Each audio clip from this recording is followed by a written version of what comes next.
The morning I retired, I expected peace. Instead, I got betrayal. I woke up to the smell of coffee and my wife humming in the kitchen. For a moment, everything felt normal.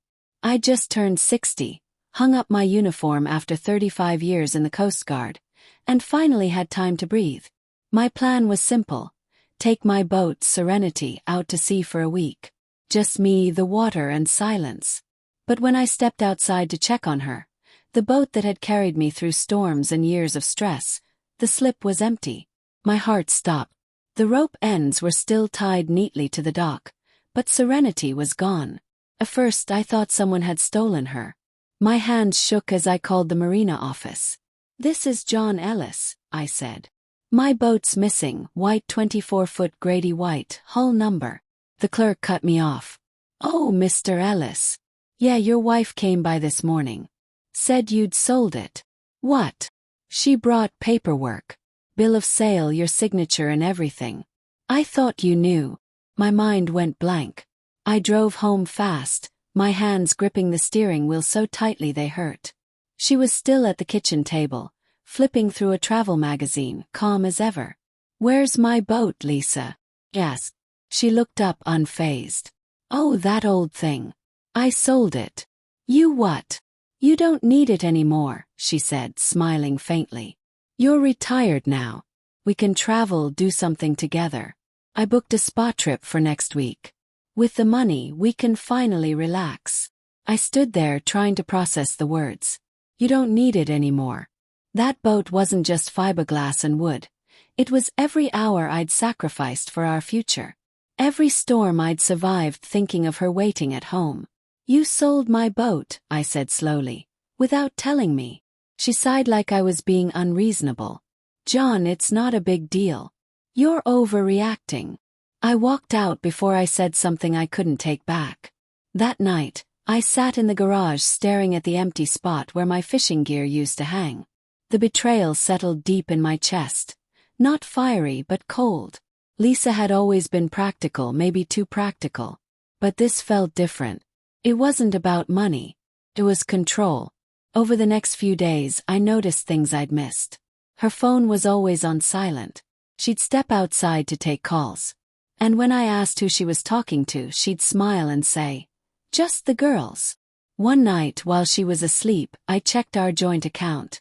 The money from the boat sale, $22,000, was gone. Transferred to an account I didn't recognize. That's when I knew the spa trip wasn't for us. I didn't confront her right away. Waited. Observed. She packed carefully that week. Expensive dresses, perfume I hadn't seen before, a new swimsuit still with the tag. "Who's going with you?" I asked casually the morning she left. "Just some friends from yoga," she said. "We booked a private retreat up the coast." I smiled, but it wasn't real. "Be careful." When her car disappeared down the street, I called an old friend from the service. Mark, still working at the local Coast Guard station. I didn't tell him everything, just enough. "I think Lisa might be on a private charter near the Cape," I said. "Something doesn't feel right. Can you keep an eye out?" He promised to call if he heard anything. 2 days later he did. "John," he said, his tone sharp. "You need to come down here." When I arrived at the docks, 2 patrol boats were tied up. Mark met me with a grim expression. "We got a distress call earlier. A rented yacht started taking on water near the inlet. Guess who was on board?" My heart dropped. "She's okay," he added quickly. "But the guy she was with, Evan Mitchell. You know him." I didn't. "He's the one who bought your boat. Seems they were planning a little getaway." Closed my eyes. "Where is she?" Mark pointed to a nearby bench. Lisa sat wrapped in a blanket, wet hair clinging to her face. When she saw me, she froze. "John," she started, but I held up a hand. "Don't," I said quietly. "Not yet." We stood in silence while the officers loaded gear off the rescue boat.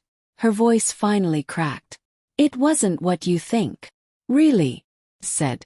"Because it looks like you sold my boat, took the money, and ran off with the guy who bought it." Tears welled in her eyes. "It started as business," she said. Evan made me feel. Don't, I cut in. Don't say he made you feel anything. She broke down then, sobbing into her hands. He said he wanted to invest in us. I thought it was a chance to start over. I didn't think. I turned away. The water was dark and calm, reflecting the flashing red lights from the patrol boats. You didn't think, I said softly. That's the only part one believe. The Coast Guard later told me that Evan had been drinking. He took the yacht out too far, hit a submerged buoy, and nearly capsized. If not for the rescue team, they might have gone under completely. When they towed the wreck back, I watched from a distance. Lisa's spa bag floated in the debris half open, makeup spilling into the water. It felt poetic in a cruel way. That night I didn't go home. I sat by the marina until sunrise, watching the boats drift in and out. I thought about Serenity, about how much I'd loved that boat because she never lied. She never pretended. Lisa called the next morning, but I couldn't pick up. Eventually she left a message. I'm sorry, John. I made a mistake. I just wanted to feel something again. I listened once, then deleted it. In the weeks that followed, I filed for divorce. She didn't fight it. We split what was left, though the money meant nothing to me by then. What hurt most wasn't losing the boat. It was realizing how far she'd drifted from the person I thought I knew. A month later, Mark called again. You might want to come by, he said. We recovered something offshore. It was Serenity. Evan had tried to use her for parts before he sank the yacht. The Coast Guard found her hull half buried in sand but intact. I paid to have her restored. It took months, but when she was ready, she looked almost new. Steady, strong, familiar. The first time I took her out again, the wind felt different. Softer maybe. Or maybe it was just me learning how to breathe again. As the coastline faded behind me, I thought about Lisa. About how people can lose themselves trying to chase peace in all the wrong places. She wanted luxury. I just wanted the ocean. The sea doesn't forgive, but it never lies. And that morning, as the waves carried me forward, I realized neither would I.